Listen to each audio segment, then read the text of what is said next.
Boa noite a todos. É com muita alegria que estamos aqui nessa casa, né? Representando essa casa de oração e trabalho, o Educandário Joana d'Arc. Após termos sido convidados pela direção da casa, particularmente Dona Sônia Pedrosa, que nos convidou para apresentar um trabalho com a temática dentro do Evangelho segundo o Espiritismo, né? Dando continuidade aos trabalhos da casa que não param, porque a gente pode fazer de forma virtual, digital e se utilizar das redes sociais para a transmissão.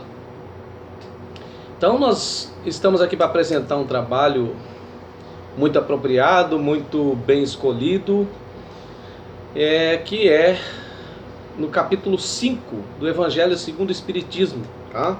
Então nós temos aqui o Evangelho segundo o Espiritismo. No capítulo 5, bem-aventurados os aflitos, tá? Particularmente para hoje nós vamos ver o ponto 4, causas atuais das aflições, certo? Então o Evangelho segundo o Espiritismo, ele tem uma sequência lógica, desenvolvida pelos espíritos, tá? Que passaram, né, esse trabalho para o codificador, Allan Kardec, que foi dispondo as lições de uma forma didática, como são as obras da codificação. Então a gente pode ver que esse capítulo 5, ele vem logo após o capítulo que fala: ninguém pode ver o reino de Deus se não nascer de novo, tá? E aqui no capítulo 5 se dá início ao estudo das bem-aventuranças. As bem-aventuranças do Sermão da Montanha, que o nosso Mestre Jesus nos legou. Na verdade, a ponto de ser tão relevante o Sermão da Montanha, a ponto de Mahatma Gandhi ter declarado, certa feita, que se queimasse ou se perdesse todos os livros de origem sacra, livros santos, né? Se perdesse tudo, se queimasse tudo, mas se salvasse apenas um exemplar do Sermão da Montanha, a humanidade não teria perdido muita coisa. Então é de uma relevância muito grande, e quando dita por um sábio dessa magnitude, né, um grande pensador da humanidade, a gente para refletir sobre a profundidade dessas lições do Mestre Jesus. O Sermão da Montanha é constituído de muitas bem-aventuranças, começando pela bem-aventurança da humildade, onde Jesus diz que serão bem-aventurados os pobres de espíritos, porque deles é o reino dos céus, né? Então a gente já viu em outras ocasiões que essa bem-aventurança, ela se refere à virtude da humildade, tão necessária à evolução do ser humano enquanto espírito, seja encarnado ou desencarnado, mas principalmente na experiência carnal, não é verdade? E aqui no capítulo 5 então fala da bem-aventurança das aflições, porque o Mestre nos diz: bem-aventurados os aflitos, porque serão consolados, né? Então essa bem-aventurança já requer de cara, logo de início, uma pequena reflexão, porque o Mestre Jesus fala uma coisa, uma frase, digamos assim, uma oração de 2 períodos, em que ele diz que será bem-aventurado o aflito. Mas como assim, né? A gente já estranha logo de início. Como assim bem-aventurado o aflito? Então eu devo me sentir feliz por ser aflito, por ter aflição? Será que é isso mesmo? Porque a gente não atenta às vezes para certos detalhes. né? Os ensinamentos de Jesus. E o ensinamento do Mestre, ele continua tão atual e cada vez mais justamente porque ele encerra ensinamentos que só vão se revelando à medida que a gente vai se aprofundando no estudo, né?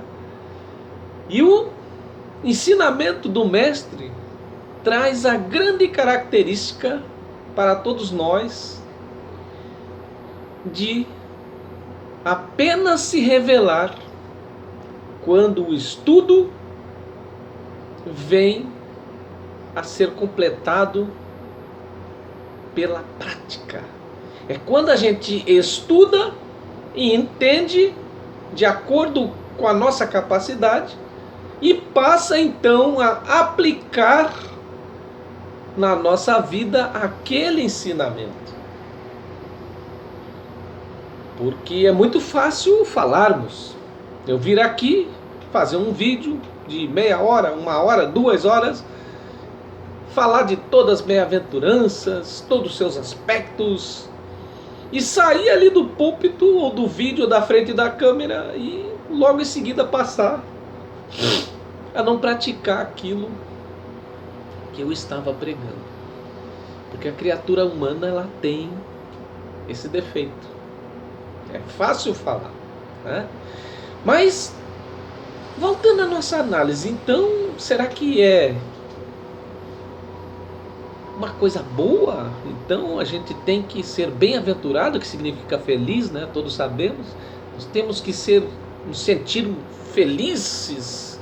Nós temos que ser felizes, então, quando vem a aflição, será?